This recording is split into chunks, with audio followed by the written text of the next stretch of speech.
네, 안녕하십니까. 서재영입니다. 찰나에 깨달아 해탈도에 들어가는 요기단문 도노입도 요문론 다섯 번째 2부 강의를 시작하도록 하겠습니다. 자, 2부 강의는 앞서 안내해 드린 대로 언어 도단과 심행 첨열이라고 하는 주제에 대해서 말씀드리도록 하겠습니다. 자, 이 주제는 이제 말과 그 진리의 관계에 대한 주제라고도 할 수 있는데요.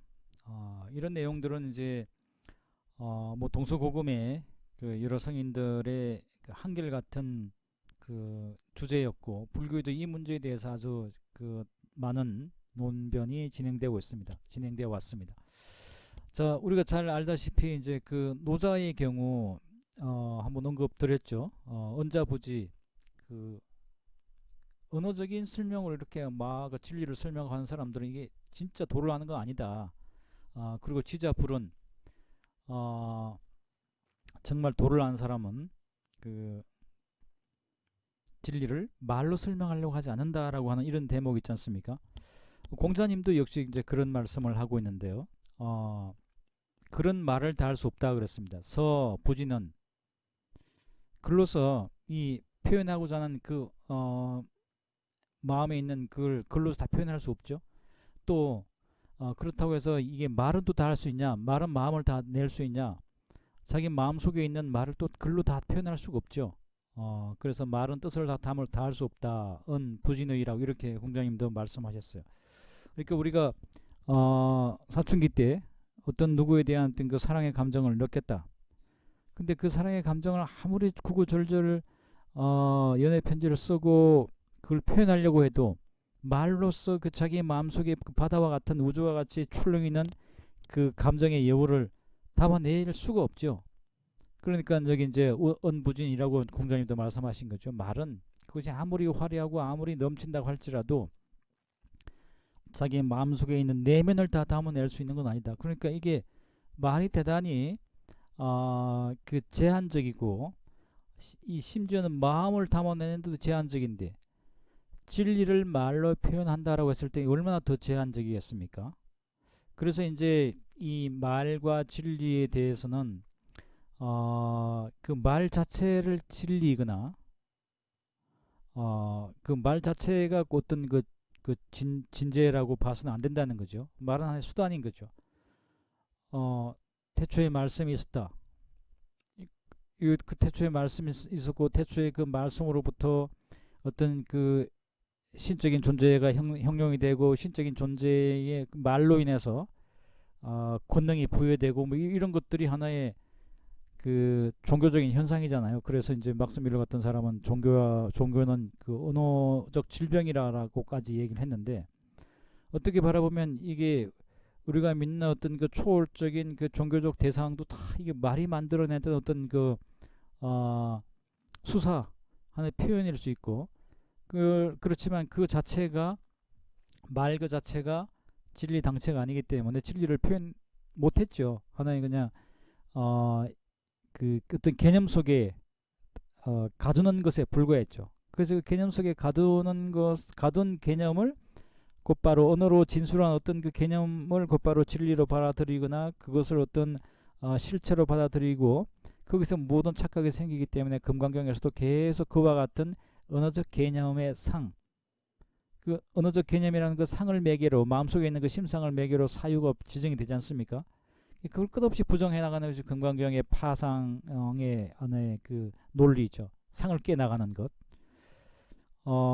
그래서 이 언어와 그 진리 그 자체에 대해서 이제 이걸 구분하고, 언어에 매달리지 않고 항상 그 언어가 지시하는 바를 보게 하는 것이 동서고금의 성인들의 아주 중요한 고민이었고, 불교에서도 아주 이게 중요한 주제인 거죠.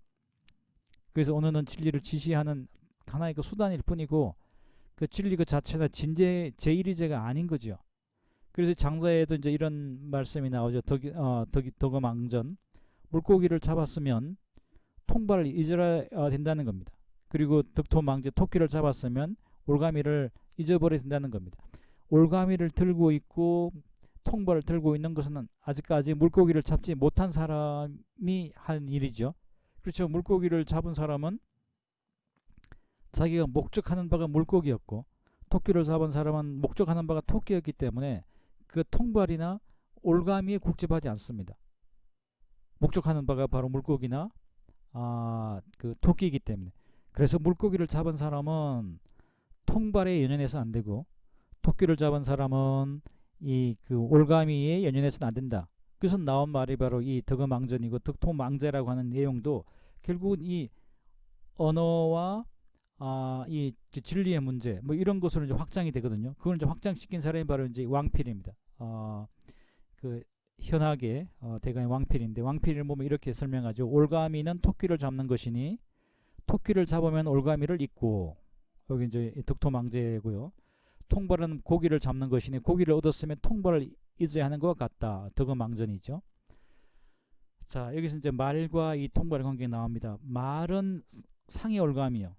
말은 어떤 우리 마음속의 심상, 여기서는 상이라고 하는데, 이 금강경에서는 이게 사냐 상이 되겠죠. 이런 상이 될 텐데, 여기서 이제 왕필은 이런 식의 모양상을 표현했습니다. 말은 그 상을 하나의 마음속에 어떤 그 개념을 담아내는 올가미라는 거죠.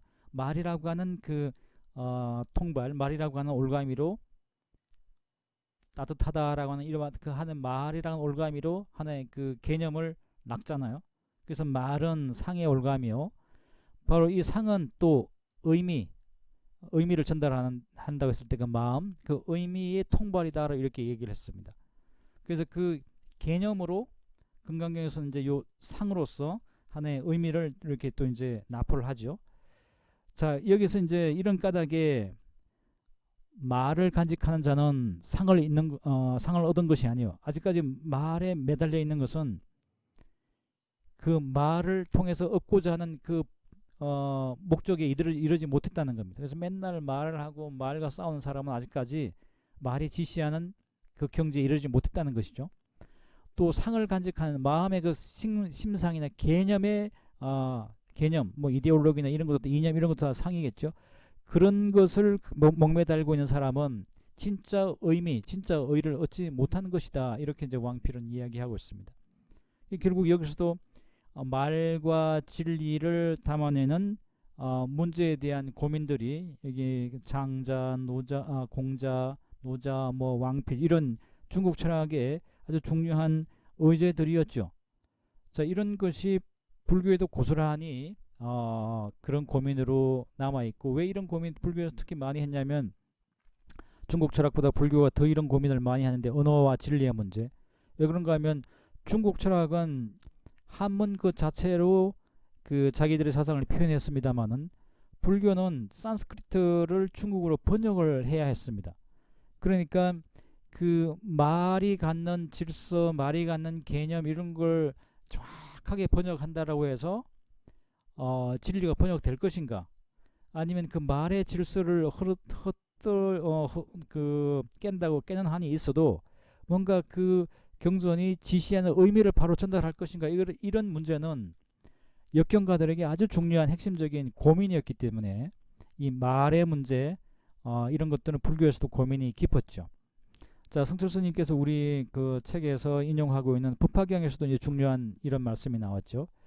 일체 마음법의 정멸한 모양, 제법 정멸상, 일체 정멸 고요한 그 본래 실상은 불과 이 언설, 말로서 표현할 수 없다. 그러니까 이 법화경 이 말씀은 앞서 말씀드렸던 그 노자의 말씀, 지자불은 언자부지라고 하는 그 말씀과 맥락이 통하죠. 이 방편였고, 그 방편의 힘으로 위 오비구설, 오비구에게 부처님의 그 깨달음의 내용을 전달하고자,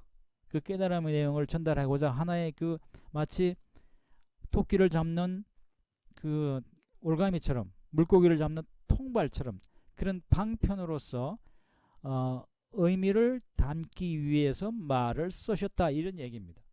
이게 이제 그 불교의 언어관이고 법화경에서 바라보는 언어와 진리의 문제겠죠. 그래서 제법의 정밀한 실상은 언어로 표현할 수 없기 때문에 다만 중생 교화를 위해서 방편으로 안에 가설로서 그 언어를 사용하셨을 뿐이다라고 하는 것이 법화경의 말씀이고요. 금강경에도 이런 이제 언어의 문제는 계속 등장하죠. 여기서 바로 이제 이런 그 방편이라고 하는 이런 방편역이라는 이런 맥락이 바로 금강경에서는 이제 그 여벌루자라고 하는 표현으로 마치 뗏목과 같은 것으로 알아라 이런 말씀이죠. 지하설법, 내가 지금 설하고 있는 이와 같은 그 언어적 말씀들은, 언어적 설법, 언어적인 말씀은, 내용은 마치 그 뗏목의 비유와 같음을 알아야 된다. 그래서 법상, 응사, 하왕, 비법, 법도 보리하거늘 함음을 법 아닌 것이랴라고 하는 이런 구절로 나오는데, 여기서 중요한 대목이 바로 이제 아함경에도 등장하는 것처럼 바로 이 뗏목에 비유한 겁니다. 저 피안의 세계, 고유한 열반의 세계를 우리로 인도해 주기 위해서 강을 건너는 뗏목처럼 언어나 말이나 경전은 그런 뗏목의 역할을 하는 것이지 그 자체가 목적지가 아니라는 거죠. 그러니까 그것을 우리가 경전을 읽든 어록을 읽든 그 어록과 또는 도노입도 요문을 타고 건너가야 될 피안이 따로 있는 겁니다. 도노입도 요문론이 목적지가 아닌 거죠. 그래서 그 말씀을 타고 건너가는 것을 우리는 뭐라고 했습니까? 성문성이라고 그랬죠. 부처님의 제자. 소위 부처님의 말씀을 마치 배처럼 그 말씀을 타고 피안의 세계로 건너간다는 겁니다. 그러니까 우리가 도노입도 요문론의 이 말씀을 타고, 이 말씀을 뗏목처럼 타고 이 말씀이 지칭하는 저 언덕으로 가는 것이 목적이지, 입도 요문론 자체를 읽고 자체를 독송하는 것이 목적이 아닌 거죠. 이건 그냥 뗏목과 같은 것이고 물고기를 잡는 통발이와 같은 것이고 토끼를 잡는 올가미와 같은 그런 하나의 방편이고 수단이고 그런 문제라는 겁니다. 그래서 금강경에도 이것을 나의 설법은, 나의 이 말씀은 마치 뗏목의 비유와 같음을 알아야 된다라고 이렇게 얘기를 하고 있죠. 자, 그런 맥락에서 또 하나 등장하는 것이 바로 능가경의 말씀인데요. 능가경에 보면 이제 달과 손가락의 비유가 나오죠. 여우 견지월, 마치 달을 가리키는 손가락을 만났을 때 관지 불관을 한다는 거죠. 달을 가리키는 손가락으로 달을 가리키면 그 손가락에 지시하는 저 끝에 있는 하늘의 달을 봐야 되는데 사람들은 손가락에 시선이 머물러서 달을 보지 않는다는 겁니다. 자, 이 비유는 무엇에 대한 비유입니까? 바로 집착 명자자. 집착에서 명자, 언어겠죠. 이 명칭과 글자, 말과 언어와 경전과 뭐 이런 것들, 개념, 이런 것에 집착하게 되면 마치 물고기를 잡으려고 하는 사람이 통발에 집착하는 것 같고, 토끼를 잡으려는 사람이 올감에 집착하는 것이고, 강을 건너려고 하려고 하는 사람이 뗏목에 집착하는 것과 똑같죠. 본말이 전도가 된 겁니다. 그래서 본말이 전도가 됐기 때문에 집착 명자한 사람이, 언어에 집착하는 사람은 불견 진실의 나의 참다운 실상, 나의 참된 진실된 실상의 의미를 보지 못한다. 왜냐하면 이 방편에 매몰되어 있기 때문에 그런 거죠. 자, 우리 조선시대 때 청어 스님도 이렇게 말씀하고 있습니다. 이 유언지 무언자 교다 그랬습니다. 말은 결국 이 말 있으면 결국 말 자체를 연구하기 위함이 아니라 무언, 말 없는 그 진리의 당체를 전달하고 이해하기 위해서 말로 공부한다는 것, 말 공부한다는 겁니다. 그리고 말없음도 결국은 이 말없음에 도달하기 위한 것이 이제 선이고, 말없음으로 말없음 경지에 도달하는 것이 선이고, 말 있음으로써 말없음의 경지에 도달하는 것은 교라 그랬습니다. 근데 교가 됐든 선이 됐든 결국은 그 핵심 요체는 뭡니까? 그 핵심 요체는 결국 그 무언자입니다. 말없음의 세계입니다. 결국 이 의미는 무슨 내용을 얘기하는 겁니까? 진리는 말로 표현될 수 없다라고 하는 걸 얘기하고 있죠. 자, 이래서 이 선의 언어관에는 불림문자 교회 별전이라고 하는 게 나옵니다.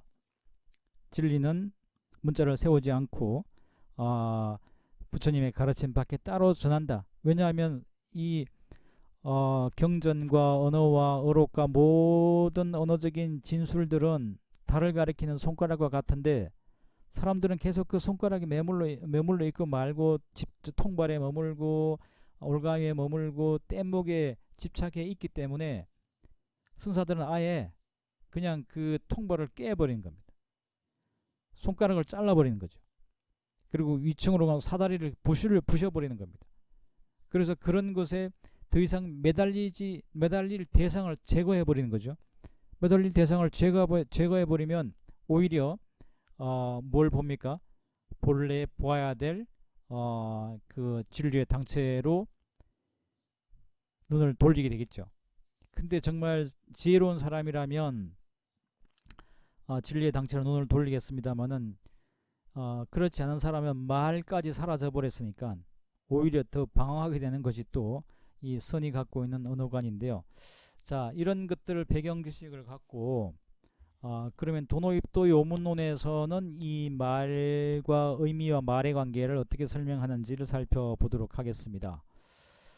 자, 경에 이러시기를 언어의 길이 끊어지고 언어 도단, 언어의 길이 끊어진 곳 곧바로 진리의 세계일 것이고 이게 그 제1의제의 세계일 것입니다.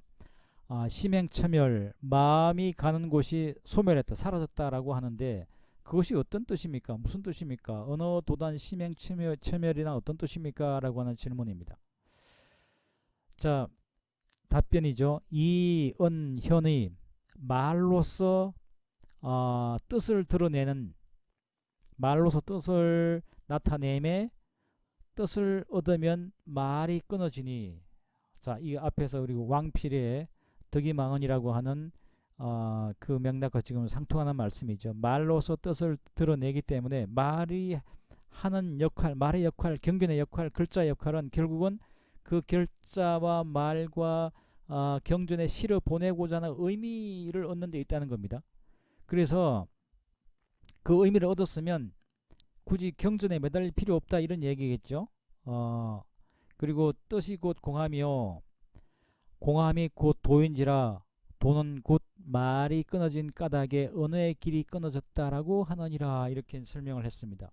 그러니까 말이 어려운 말씀 같은데 사실은 말과 진리에 관한 그 전통적인 고뇌들이 그대로 담겨 있는 말이죠.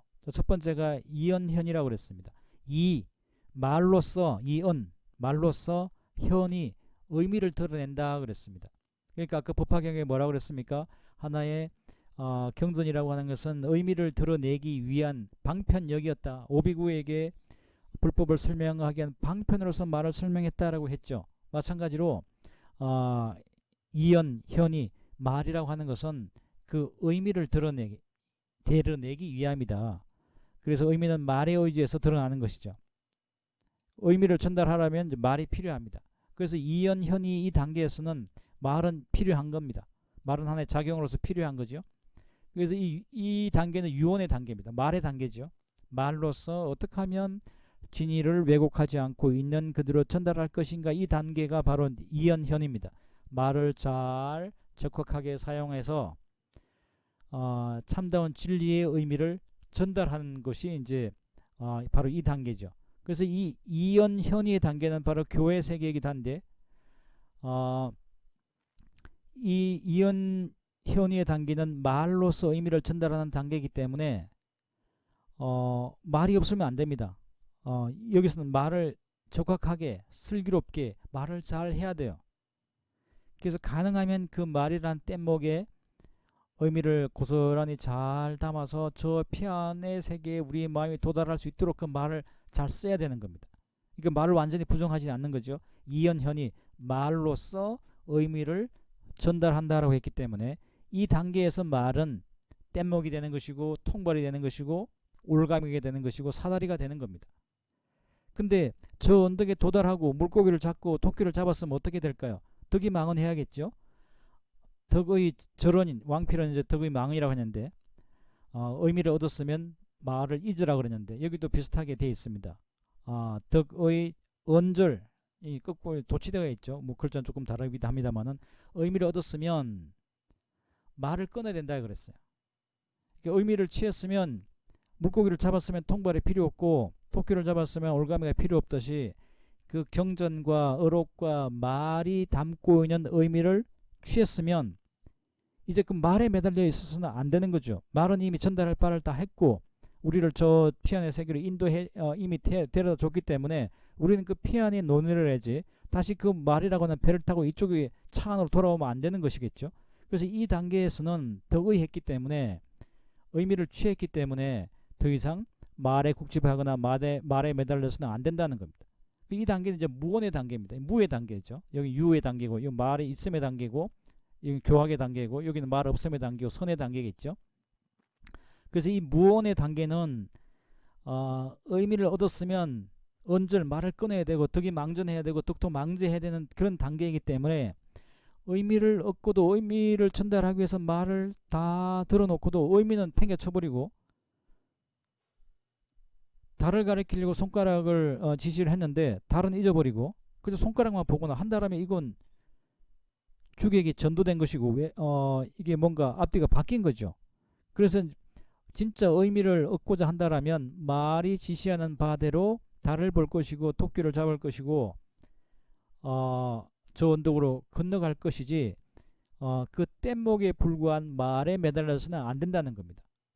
그래서 이 단계에서는 의미를 얻은 뒤에 말을 다 들은 뒤에 의미를 알고도 말꼬리를 잡고 매달리거나 이게 옳으네 저것이 옳으네 하고 언어와 언어의 질서와 그 문자적인 맥락에 빠져 있으면 결국은 본래에 도달해야 될 곳을 놓쳐버리는 게 되겠죠. 자 여기서 이제 이 왕필이 얘기했던 그 덕이망언이라는 개념도 나오고 지금 그 노자 장자 이런 그 말씀들이 여기 다 녹아 있는 거예요. 그러니까 중국 불교 특히 선종에는 이 유불도 삼교 사상이 이렇게 서로 상호 침투하고 있습니다. 서로 영향을 주고받고 있고 같은 지역 같은 시기에 같은 이런 철학적인 문제를 같이 고민했기 때문에 이게 서로 표현은 다르고 접근 방식은 조금씩 다르지만 이것에 대한 문제의식은 공유하고 있어서 그것에 대한 표현이나 이런 것들이 이렇게 함께 그 서로 교차되고 있음을 볼 수 있는 대목이기도 하죠. 자 여기서 이제 말 있음의 세계 말 없음의 세계가 나오는데 세 번째 단계입니다. 의적시공 의미는 꼭 공하다 그랬습니다. 의미는 왜 의미 그 자체도 사실 어떤 맥락에서 보면 말이라고 하는 수단에 의해서 전달되어진 겁니다. 그러니까 의미 그 자체도 사실은 실체가 있는 게 아니죠. 말이 직조해주는 하나의 말의 질서인 거죠. 여기서 의미는 어떤 진리 그 자체라기보다 말을 통해서 얻게 된 내면의 어떤 그 심리작용 어떤 마음의 심상 뭐 그런 것이 되지 않을까 그런 것이라고 해석할 수도 있는 대목입니다. 여기에서 이제 의미는 진리 제1의 뭐 이런 의미라기보다 그래서 이 말을 통해서 얻어진 그 내 마음의 어떤 그 정서적인 어떤 그 개념이나 이런 것들은 사실 실체하는 게 아니에요. 말이라고 하는 개념에 의해서 직조된 것이고 말에 의해서 형성된 것이기 때문에 그래서 이것도 사실은 실체가 없는 것이기 때문에 여기 매달릴 필요가 없는 거죠. 그래서 금강경의 일체 모든 상을 깨버려야 된다. 상으로부터 벗어나야 된다. 상으로부터 벗어나는 것이야말로 진정한 평화이고 부처다라고까지 얘기를 하지 않습니까? 그래서 공적시색, 공적시도 진정한 공이야말로 이게 진짜 도다. 그 언어의 길이 다 끊어지고 그 말의 질서가 다 끊어진 그 도의 세계는 바로 이 공의 세계이다. 말로 표현될 수 없는 세계이고 언어 도단의 세계다라고 하는 것을 바로 이렇게 도적시 절은 도는 곧바로 말이 끊어진 세계다라고 이렇게 얘기를 하고 있는 대목이죠. 이렇게 여기서 이제 노자, 공자, 장자, 뭐 왕필 이런 모든 그 중국 철학자들이 말과 진리의 관계에 고민했던 그런 철학적인 주제들이 이게 그 불교 사상과 선 이런 것들이 함께 혼용이 되어서 함께 이렇게 녹아들어서 도노입도 요문론에서 이런 식으로 이제 말 있음의 단계, 말 없음의 단계, 그 다음에 중도로서 그 공의 단계, 이렇게 언어 도단 심행 첨예에 대한 설명들을 전개하고 있습니다. 자, 그 다음 페이지 보겠습니다. 자, 말의 길이 끊어지고 마음 가는 곳이 없어진다고 하는 것, 언어 도단 심행 첨열이라고 하는 것은 중도 실제의 뜻을 얻어서 덕의 실제에 떠들어서 다시 관을 일으키지 아니함을 말함이니, 관을 일으키지 아니함으로 불기관고 곧 나는 것이 없음이라. 즉시 무생, 나는 것이 없는 까닭에 이 무생고 곧 모든 세계 성품이 공한 것이니, 세계 성품이 공한 까닭에 곧 만가지 인연이 함께 끊어짐이요, 만가지 인연이 함께 끊어짐이 곧 마음 가는 곳이 없어진 것이니라. 그러니까 말이 끊어지고 마침내 마음 가는 곳마저 끊어진 언어 도단 심행처멸에 대한 설명을 이렇게 하고 있습니다. 자, 여기서 지금 설명되고 있는 내용들을 하나씩 다시 한번 살펴보면요. 자, 언어 도단 심행처멸은 결국은 이제 그 모든 인연이 끊어진 만연구절로 가는 것인데, 첫 번째 단계는 덕의 실제, 갱불기관 그랬습니다. 여기서 덕의 실제는 중도의 실제라고 선생님이 푸셨는데, 중도 실상, 그러니까 존재의 그 실상, 진리 그 당체의 의미를 얻고는 더 이상 관을 일으키지 말라 그랬습니다. 중도 실상을 얻고는 더 이상 관을 일으키지 말라. 여기 관을 어떻게 푸는가, 어떻게 해석하는가에 따라서 이후의 해석이 달라질 것 같은데요. 자, 불기관고, 그 관을 일으키지 아니함으로 즉시 무생, 남이 없다 그랬습니다. 자, 이렇게 보면 이 문맥상 보면 여기서 말하는 관이라고 하는 것은 어떤 자기 중심적인 어떤 견해, 어떤 내면적인 언어로 구성되어진 어떤 상을 의미하는 것 같아요. 그러니까 중도의 실상을 알았으면 다시 자기 마음속에 있는 그 자기 선입관, 고정관념, 그런 걸 일으키지 말라는 겁니다. 그래서 이 관을 그와 같은 내면의 자기 고정관념이나 선입관을 일으키지 아니하기 때문에, 일으키지 않음으로 남이 없다. 뭐가 남이 없습니까? 분별심이 안 나는 거죠. 마음이 진리를 받아들였을 뿐 더 이상 자기 고정관념이나 왜곡된 심상을 일으키지 않음으로 무생이고 분별이 없는 것이고, 이 무생고, 분별은 또 달리 말하면 번뇌이기도 하죠.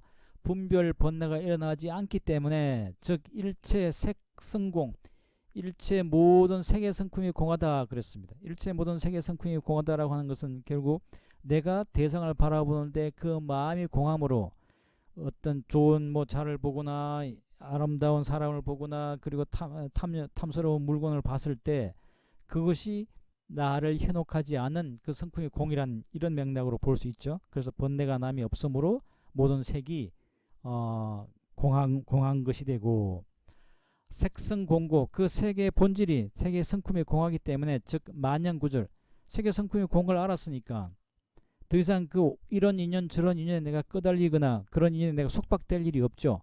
그래서 만약 온갖 인연이 다 갖춰져서 완벽하게 끊어졌다, 이런 얘기입니다. 그래서 만연구절자, 모든 인연이 완벽하게 끊어졌다라고 하는 것은 즉시 심행처멸, 그것이야말로 곧바로 마음이 갈 곳이 사라졌다라고 하는 것을 의미한다. 마음이 갈 곳을 사라지는 것. 그러니까 중도 실상을 먼저 깨닫고 중도 실상을 받아들였으면 더 이상 자기 내면의 선입관이나 내면의 어떤 고정관념을 더 일으켜서 대상을 보려고 하지 말아라. 그렇게 하기만 하면 더 이상 번뇌가 일어나지 않게 되고, 번뇌가 일어나지 않으면 내 마음에 공심이 되죠. 공심이 되기 때문에 어떤 대상을 보든지 그 대상이 나를 현혹할 수 없기 때문에 곧바로 세계성품이 공하게 되고, 이렇게 세계성품이 공해서 나를 현혹하지 않으면 모든 인연에 대한 끄달림이 다 소멸되어서 그야말로 나는 그 완전한 속박에서 벗어난 자유가 되죠. 이렇게 완전히 속박에서 벗어난 자유가 되기 때문에 더 이상 어떤 곳에 마음이 가서 머물거나 어떤 것을 얻고자 하는 곳에 마음이 천갈래 만갈래 날뛰면서 이곳에 가서 머물고 저곳에 빠져들지 않게 되는 것이겠죠. 그래서 마음이 갈 곳이 사라져 버렸다.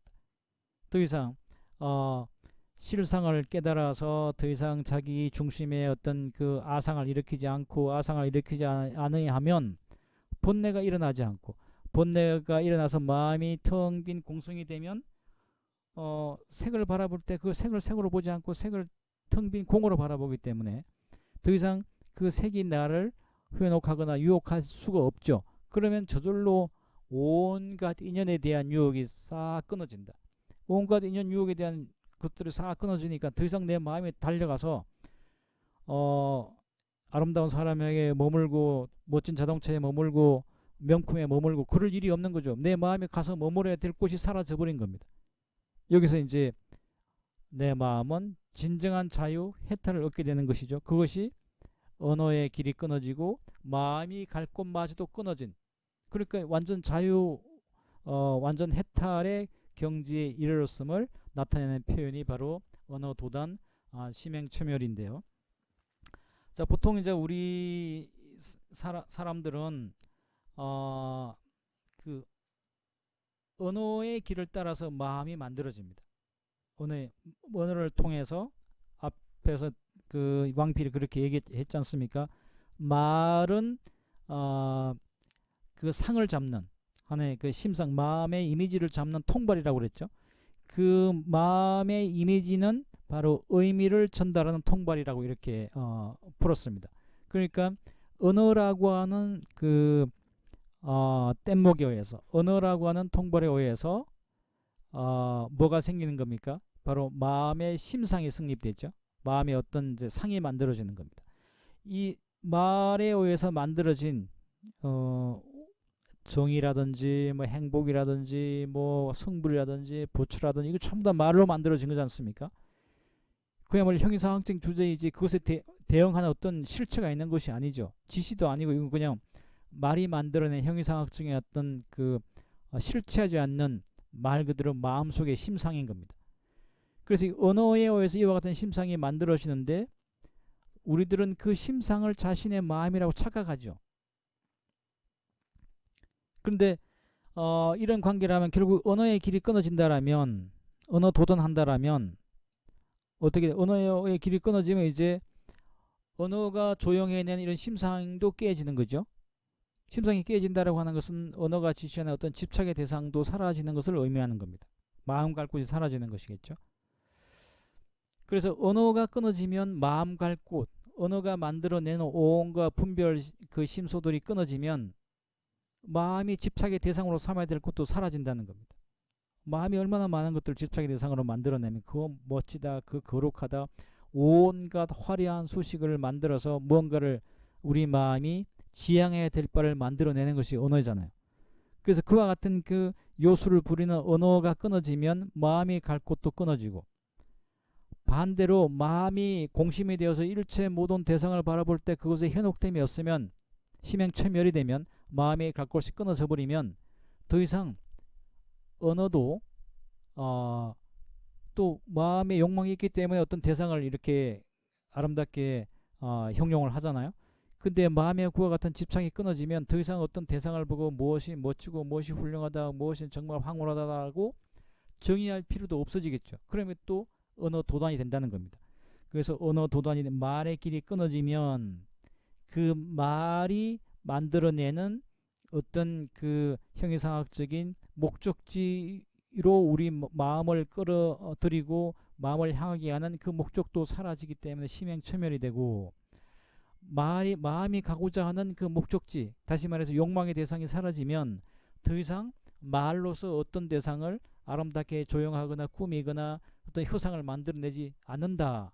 그러니까 이 언어 도단과 심행처멸은 말이 끊어지고 심행처멸로 가는 것도 성립이 되지만, 반대로 마음이 가는 길이 끊어져서 말의 길이 끊어지는 이런 그 역관계도 성립이 되는 거죠.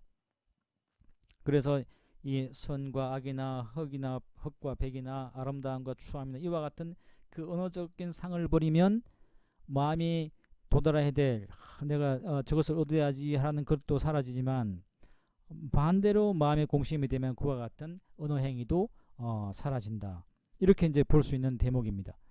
자, 그런데 여기서 성철 스님은 어떻게 푸십니까? 언어 도단과 심행처멸에 대해서 이 심행처멸이라고 하는 것은 우리 마음속에 있는 제6식의 분별심 나가서 윤회 주체가 되는 그리고 번뇌 뿌리가 되는 제8 아레아식의 근본 무기 무분별의 심행이 모두 끊어진 것을 심행처멸이라고 한다. 그래서 언어의 길이 끊어진 곳은 마음 가는 곳이 없는 것이고, 왜 언어가 이렇게 지시하는 바가 더 이상 없으니까요. 그 다음에 마음 가는 곳이 없는 곳, 심행처멸, 더 이상 그 마음이 욕망의 대상으로 대상을 바라보지 않기 때문에 어떤 대상을 언어로 그럴듯하게 꾸미면서 우리를 현혹할 필요가 없어지는 것이죠. 마음 가는 곳이 없음을 확실히 깨치면 더 이상 우리가 가고 뭐고 매달리고 해야 될 것이 없음을, 모든 것이 일체가 공임을 확실히 깨치면 저절로 그 말로 저곳에 가야 되니 말해야 되니 하는 그 언어적인 온갖 그 조작이 끊어지죠. 그리고 언어적인 그와 같은 조작이 끊어지면 더 이상 마음이 가야 될 곳도 끊어진다. 그래서 이 언어도단 심행처멸이라고 하는 것은 그 어떤 말이 만들어낸 그 왜곡된 대상으로 우리를 향하게 하는 그 왜곡된 대상이라고 하는 것이 결국은 어떤 마음의 상입니다. 사냐이고 또 이제 어떤 일반적으로 말하면 뭐 삶의 목표가 될 것이고 뭐 욕망의 대상이 될 것이고 하는 것들이죠. 자, 이 언어 도단 심행처멸이라고 하는 그런 것을 주제로 대단히 흥미로운 말과 진리의 표현 관계에 대한 관계들을 쭉 살펴봤습니다. 사실은 그 주제에 대해서 뭐 더 많이 우리가 경전적인 근거와 내용들을 살펴볼 수 있겠습니다만은 오늘은 시간상 이 정도로 하고 다음 주제로 넘어가도록 하겠습니다.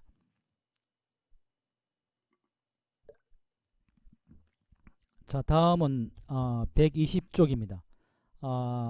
즉색즉공과 불생불멸이라고 하는 주제에 대해서 살펴보도록 하겠습니다.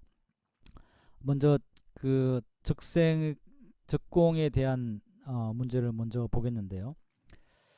자, 세계즉하고 즉색즉공하고 세계즉하고 공에 즉하며 즉범즉성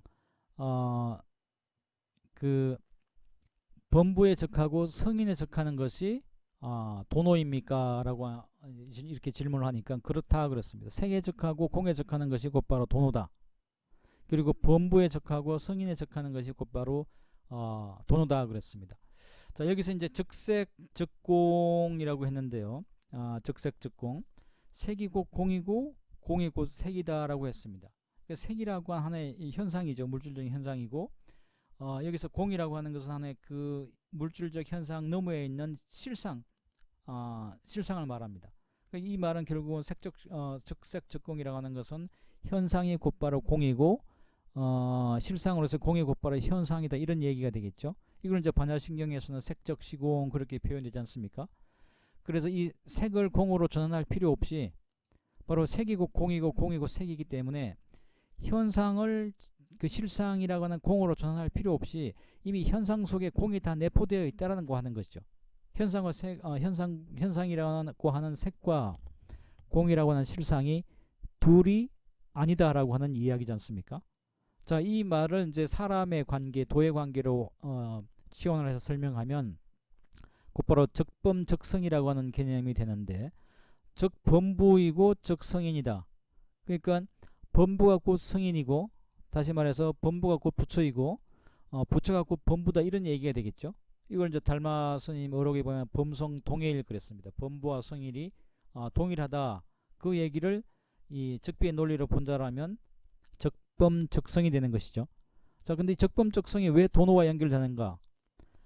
범부를 닦아서, 범부를 단련하고 범부를 연마해서 끊임없이 사마성지급 동안 닦고 연마하고 단련해서 성인으로 만들어서 비로소 성불하는 것이 아니고, 적범적성이니까 범부 그 자체 본체가, 그 본질이 곧바로 성인이니까 이와 같은 범부가 곧바로 성인이라고 하는 그 자체를 알면 부처가 완성되잖아요, 바로 이 자리에서. 그래서 그 아는 것을 우리가 이제 당경에서 뭐라고 표현합니까? 견성이라고 하잖아요. 자기 자신의 본래 자기 그 비밀이 뭔지, 출생이, 우리나라 드라마 보면 맨날 출생의 비밀, 나오죠.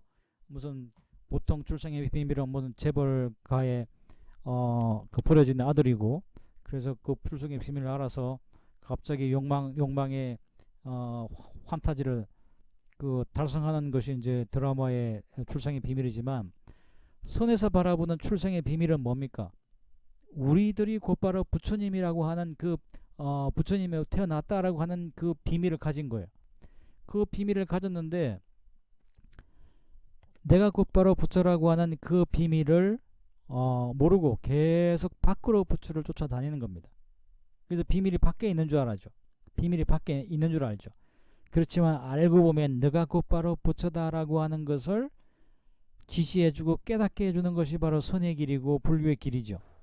그렇기 때문에 중생을 연마하고 갈고 닦아서 오랜 세월 되풀이해서 마침내 샘아성직업 지난 뒤에 부처가 등장하는 것이 아니라, 중생으로 태어난 바로 이 모습의 그 출생의 비밀을 깨닫는 순간 자기 자신이 번뇌 망상으로 물던 중생이 아니라 곧바로 불자임을 알고 완성된 성인임을 깨닫게 되니까, 이게 뭘로 깨치는 거죠? 긴 세월 연마하고 단련해서 점수하는 것이 아니고 바로 자기의 본성을 알므로써 그 불행 부처처럼 행동하고 살아가는, 그 부처와 같은 안목과 부처와 같은 그 삶의 관점으로, 세상의 관점 철학으로 세상을 살아가는, 그것이 곧바로 도노의 완성이 되는 거죠. 그래서 이 즉색 즉공 본질과 현상이 동일하고 성인과 범부가 둘이 아니다라고 하는 이 내용은 결국 자연스럽게 도노론으로 이어지게 되고 있고, 이 책의 주제가 도노 성불론, 도노입도 요문론이기 때문에 자연히 그런 맥락에서 즉색 즉공과 즉범 즉성에 대한 문제를 다루고 있습니다. 자, 그러면 도대체 어떻게 해야 범부가 성인이 되냐, 범부와 성인의 그런 차이는 뭐냐? 근데 우리가 일반적으로 봤을 때 하늘과 땅 차이가 있는데 이렇게 욕망으로 가득 차 있는 내가 부처라니 이게 말도 안 된다, 이렇게 생각할 수 있잖아요. 자, 그것에 대한 문답입니다. 어떤 것이 세계 즉하고 공의 즉함인 것이고, 어떤 것이 범부에 즉하고 성인에 즉하는 것입니까? 자, 마음에 물들미 있음이 곧 색이요, 심유념, 마음에 물들미 있음이 즉 색이고 현상이고, 마음에 물들미 없음이 즉 공이다, 심무념 즉 공이다 그랬습니다. 마음에 물들미 있으면 심유념 즉 범부이고, 심무념 즉 성, 마음에 물들미 없으면 곧 성이다 그랬습니다. 그러니까 여기서 이제 범부와 성인의 관계가 결국은 그 마음에 달렸다, 한 마음을 어떻게 전환하는 거에 달렸다는 얘기죠. 몸의 문제도 아니고 마음을 어떻게 바라보고 마음을 어떻게 인식하는가, 자기 자신을 어떻게 인식하는가에 달렸다라고 하는 이제 그런 내용인데요. 다시 한번 그 구조들을 자세히 보겠습니다.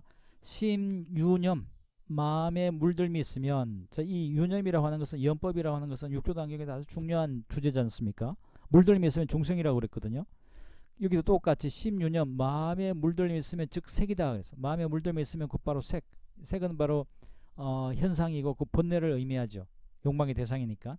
그렇지만 마음이 무념하면, 마음이 물들미 없으면, 이 물들미라고 하는 것은 6가지 감각의 대상에 내가 끄달리지 않는 것을 말하는 거죠. 마음이 물들미 없으면 즉 바로 공이다 그랬습니다. 마음에 물들미 없으면 더 이상 그 온갖 삼라만상이 나를 현혹하거나 나를 무겁게 하거나 괴롭게 하지 않아요. 마음에 물들미 있기 때문에, 그곳에 물들기 때문에 그것을 갖고 싶고 소유하고 싶고 그곳에 현혹되죠. 그러나 마음에 물들미 없으면 그것은 그냥 내게 바람과 같고 그렇기 때문에 그냥 그건 텅 빈 공과 같다. 그래서 결국은 이게 색과 공의 문제도 현상으로서의 색과 본질로서의 공이, 이게 그 전혀 차원이 다른 문제가 아니라 결국 물드는가 물들지 않는가의 문제다. 이런 맥락으로 범부와 성인의 관계도 설명될 수 있다는 겁니다. 그래서 심유념, 마음에 물들림이 있으면 곧바로 범부고, 심무념, 마음에 물들림이 없으면 성인이다. 그래서 중생은 보고 듣고 맛보는 견문각지하는 일체 모든 대상이라고 해봐야 6가지 12처가 되는 거죠. 6가지 감각의 대상에 상응하는 6가지 법을 보고 물들고 소유하고자 집착하는 것들이 바로 이 일체법에 대한 물들미죠. 그렇게 물들면 곧바로 그게 범부고 삼라만상을 보되 6가지 감각기관 6가지 대상을 보되 그것에 물들거나 해독되거나 마음이 흔들리거나 괴롭지 않으면 그것이 곧바로 성인이다. 그러니까 이 성인과 범부에는 본질적인 기질적인 차이는 하나도 없는 거죠. 그냥 그 마음이 오염되면 중생이고 오염되지 않으면 성인이다. 원래 본래 그대로는 성인이고 다만 번뇌의 먹구름에 가려서 찬란한 태양이 안 보이는 상태가 중생이다. 그러니까 중생을 단련하고 갈고 닦아서 부처로 가는 것이 아니고 이미 완성되어 있는 부처인데 그 먹구름에 가려서 부처를 중생으로 착각하고 있을 뿐인 거죠. 그래서 그 미망을 깨면 곧바로 부처라고 하는 것이 바로 이 조사선의 관점이죠. 따라서 이 닦아서 전환하는 중생의 몸을 닦아서 전환하는 것이 아니고 세계 온갖 유혹과 현혹에 물들지 않고 그 본성을 지키면 곧바로 이게 성인이 되는 거죠. 그러니까 그것이 이제 도노가 되는 것이고. 그래서 마조스님도 뭐라고 말씀하시냐면 도불용수 도는 닦음을 필요치 않나니 단막 오염 다만 물들지만 마라. 왜 닦음이 필요치 않다는 겁니까? 본질적으로 보면 우리가 성인의 그 성인과 조금도 차별이 없는 본성을 타고난 존재이기 때문에 그걸 본성을 지키는 게 중요하다. 그래서 초기 불교에서 보면 이 수본진심, 수진심 이런 표현이 계속 나옵니다. 그 본래 마음을 지키는 것이 곧바로 수행의 완성이기 때문에 그렇다는 거죠. 자, 이어서 나오는 내용입니다. 참된 공은 묘한 있음으로 곧 색이요 진공묘요. 승승스님 표현도 자주 등장하는 거죠. 참된 공은 완전 나팅니스 아무것도 없는 것이 아니라 오히려 가득 차 있다는 겁니다. 진공묘요이기 때문에 참된 공은 오히려 공이 색이란 얘기죠. 이게 반야신경에서 얘기하는 색적 시공 공적 색입니다. 진정한 공은 아무것도 없는 것이 아니라 오히려 그 공에 모든 것이 가득 차 있다 이런 얘기입니다. 색 불가득고 즉공 색을 얻을 수 없으므로 곧 공이니 지금 공이라고 말한 것은 이 색의 성품이 스스로 공함이요 공자 시 색성자공 색의 성품이 스스로 공함이요 비생멸공 색이 없어져서 공한 것이 아니니라. 지금 색이라고 하는 것은 이 공의 성품이 스스로 색이요 능히 색인 것은 아니니라 그랬습니다. 자, 이 대목을 하나씩 역시 구절구절 좀 풀어서 설명을 드리도록 하죠. 자, 여기서 보면 이제 그 색적 시공 공적 시색의 그 구절이 이제 이렇게 표현이 되는데 진공묘유고 즉색이라 그랬습니다. 진공은 묘한 이성으로 가득 차 있기 때문에 공이 곧바로 색이라는 거죠. 그래서 이 참다운 공은 그 진공관처럼 아무것도 없는 그런 나팅니스가 아니라 단멸, 아무것도 없는 게 단멸이죠. 단멸공이 아니라 묘한 유라는 겁니다. 묘유로 가득 차 있다는 겁니다. 그래서 이것을 이제 묘유로 가득 차 있기 때문에 진공이 곧 색이다 그랬어요. 또 이제 색 불가득고 공이다. 색이라고 하는 현상은 예를 들어서 눈앞에 보고 있는 것이 꽃이 됐든 나무가 됐든 돌이 됐든 그 우리가 경험하는 모든 색은 그 스스로 자성이라고 하는 어떤 그 고유한 스바바 실체가 없죠. 그것은 그냥 인연 따라 존재하는 겁니다. 그래서 색은 아무리 엮고자 하고 아무리 그 분자 단위로 쪼개고 원자 단위로 쪼개도 사실은 모든 존재는 그 인연관계에 의해서 중충적인 인과관계로 인연관계로 연기로 존재할 뿐 어떤 그 꽃이라고 하는 실체, 나무라고 하는 실체, 하나의 돌멩이라는 실체 그 어떤 것도 없죠. 그건 전부 다 사대로 구성되어 있는 것이 인연으로 구성되어 있는 것이죠.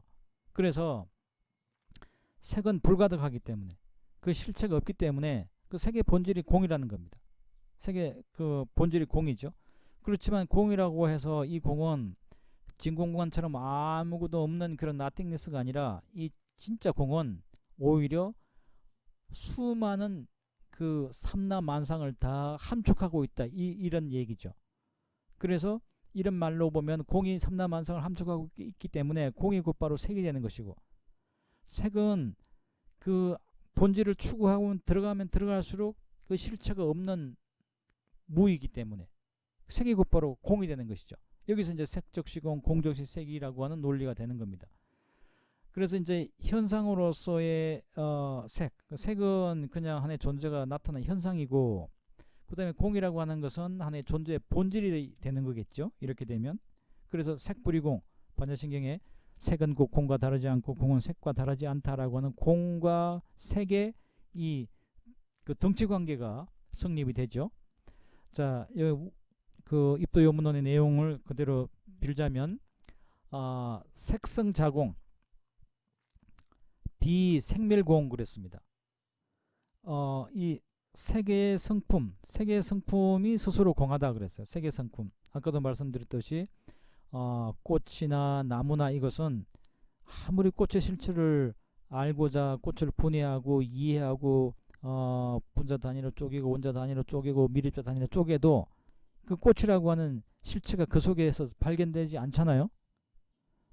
꽃은 그 빗물로 인해서 있고, 꽃은 수많은 자양분으로 인해서 있고, 꽃은 씨앗으로 인해서 있고, 꽃은 또 뭐 작년에 떨어진 나뭇잎, 썩은 나뭇잎의 영양분으로 있고, 이런 것들로 있는 것이지, 꽃을 쪼개면 그 꽃 속에 아주 미세하고 작은 꽃이라고 하는 실체가 있는 것이 아니죠. 그래서 색성, 자공, 색의 성품이 스스로 공하기 때문에 그걸 공이라고 하는 거지, 비생멸공, 색이라고 하는 현상, 색이라고 하는 그 현상 자체가 없는 것을 공이라고 하지 않는다. 그러니까 눈앞에 꽃도 피고 나무도 나뭇잎도 있고 열매도 열리고 이런 모든 그 현상들, 그 모든 현상 그 자체가 공이라는 겁니다. 그 자체가. 이게 이제 공, 무와 연기라고 하는 이게 그 세 가지 주요 교리적 개념과 다 연결되어 있는 내용인데요. 자, 공에 대한 내용을 한번 더 보면, 공성자색. 그렇지만 공은 또 세용을 자세히 공의 본질 성격을 특성을 꿰뚫어 보면, 파고들면 공은 아무것도 없는 것이 아니라 이 색이라는 현상으로 드러난다는 겁니다. 색이라는 현상으로 눈앞에 펼쳐져 있는 나뭇잎과 꽃잎과 돌과 산과 강과 물과 이런 사대로, 그 공은 이와 같은 또 색으로 공이 또 드러나는 거예요. 그래서 공은 비색능색, 그 색이 스스로 색을 이루는 것은 아니다. 하나의 현상이 곧바로 꽃을 이루고 꽃이라는 실체가 있어서 꽃이 되는 것이 아니다. 이런 이야기입니다. 자, 이렇게 다시 보면 하나의 이제 세계 관점에서 보면 빗물도 하나의 그 색이죠.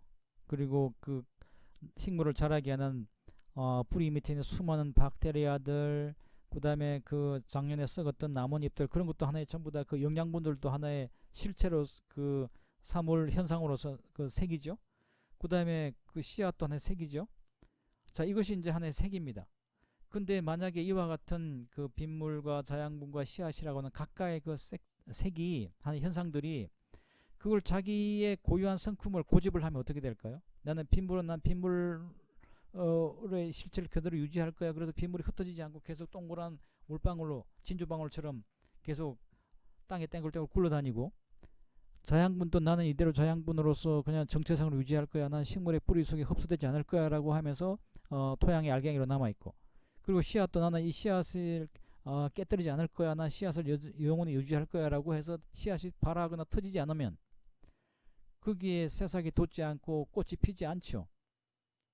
그래서 이렇게 색은 하나의 일시적이고 현상적인 빗물, 자양분, 씨앗 이런 것들이 색이고, 그 다음에 그건 뭡니까? 역시 빗물이고 자양분이고 씨앗인데, 이런 것들이 자기의 모습을 고집하지 않고, 자성을 고집하지 않고 이게 끊임없이 관계와 관계적 맥락을 타고 서로 변화하죠. 무상하게 변화하는 거예요. 비물은 수분으로 변화하고 저양분은 또 이게 식물 뿌리로 흡수되고 씨앗은 또 터져서 새싹이 나고 이렇게 하면서 자기를 고집하지 않고 주변의 조건과 환경에 따라서 역동적으로 변합니다. 그게 공이라는 거죠. 그러니까 각각의 존재 사물들이 자기의 고유한 자성을 고집하지 않기 때문에 공하기 때문에 무상하고 무아이기 때문에 실체가 없기 때문에 세계의 실체가 없기 때문에 그것이 공이고, 그래서 모든 존재들이 실체가 없고 역동적으로 변화하고 조합이 되기 때문에 삼라만상이 펼쳐지고 존재할 수 있는 것이 바로 이게 연기고, 관계로서 연기고, 연기이기 때문에 개별적인 존재는 실체가 없는 것이고, 개별적인 실체가 없기 때문에 일체 모든 존재가 공이라고 하는, 연기 무자성 공이라고 하는 이 중도의 이 공식이 나오는 것이, 중도의 인식이 나오는 것이거든요. 자, 그런 맥락에서 바라보면 이게 색불이공이라고 하는 이야기가 전혀 이상한 이야기가 아니고 아주 심오한 교리적인 내용을 정확하게 나타내고 있는 거죠.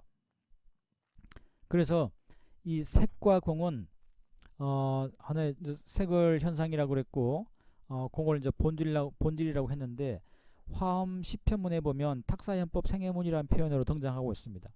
그러니까 하나의 탁사, 사물에 의탁해서 법, 하나의 존재의 그 실상으로서의 법이 드러난다, 현법한다, 이거죠. 하나의 공이라고 하는 우주의 실상이 한 송이 꽃이라고 하는 사물에 의탁해서 드러난다. 그러니까 공은 공 그 자체로 있는 것이 아니고, 여기도 보면 공성자색 이렇게 돼 있죠. 여기 있네요. 색성자공이고 색의성공의 공에서 비생멸공, 색이 하나도 없는 것, 색이라고 하는 물질이 하나도 없는 것을 공이라고 하지 않는다, 이렇게 했지 않습니까? 마찬가지로 공이라고 하는 우주적인 이법은 꽃을 통해서 한 송이의 꽃에 의탁해서, 한 그루의 나무에 의탁해서, 한 방울의 빗물에 의탁해서, 하나의 그 생명에 의탁해서 이렇게 드러나는 겁니다.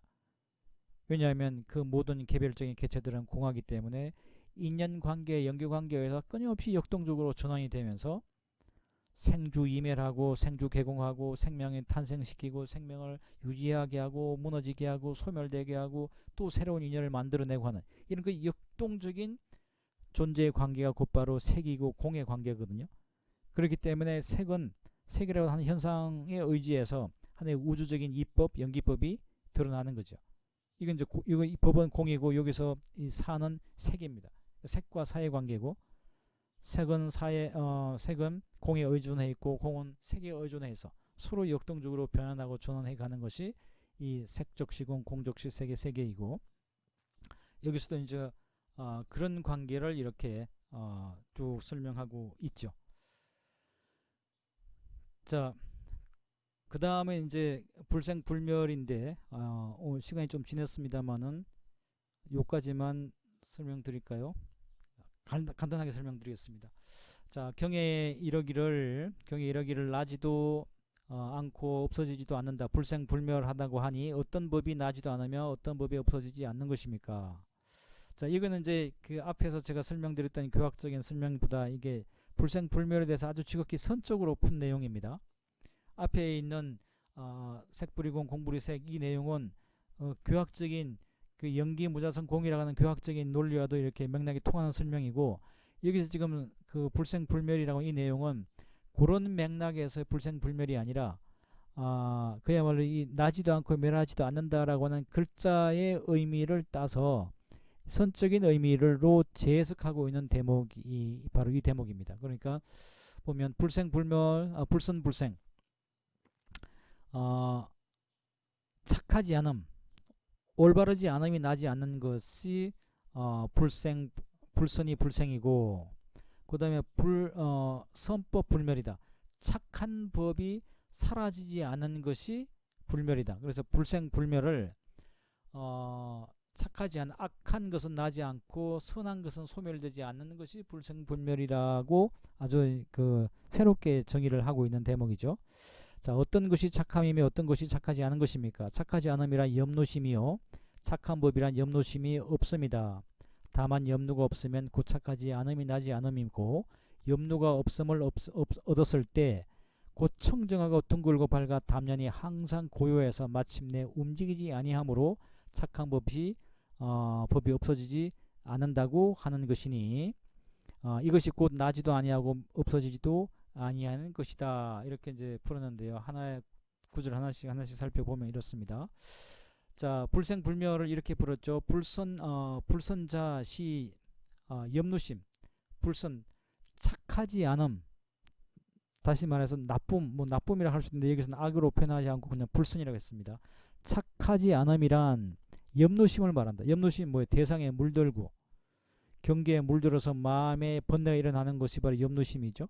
그래서 착하지 않음이란 곧바로 대상에 물드는 마음을 착하지 않음이라 그러고, 선법이란 뭐냐? 그것은 무 염노심, 마음이 물들거나 새지 않는 마음, 자성이 청정한 그 마음.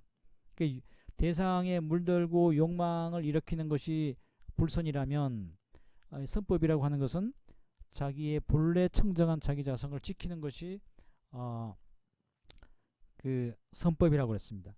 그래서 무념 무루, 물들지도 않고 새지도 않으면 불선 불선이 일어나지 않는 것이고, 무념 무루시 물듦과 흐름, 이제 번뇌가 흐른다 이런 거죠. 흐름이 없음을 얻었을 때 선법 불멸, 선법이 사라지지 않는다 이거죠. 그러니까 물들미 없으면 불선 옳지 않음이 생기지 않고, 그 다음에 물들거나 흐름이 없으면 항상 선법이 유지돼서 승법이 소멸되지 않는다는 겁니다.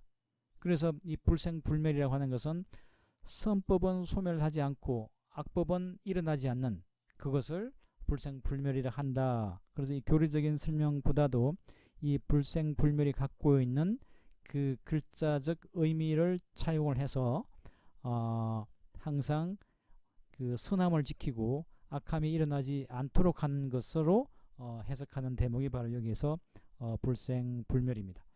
자, 이렇게 해서 오늘 2시간에 걸쳐서 도노입도 요문론 5번째 강의를 진행을 했습니다. 강의 들으시느라고 수고 많으셨습니다. 다음 주에 다시 뵙도록 하겠습니다. 감사합니다.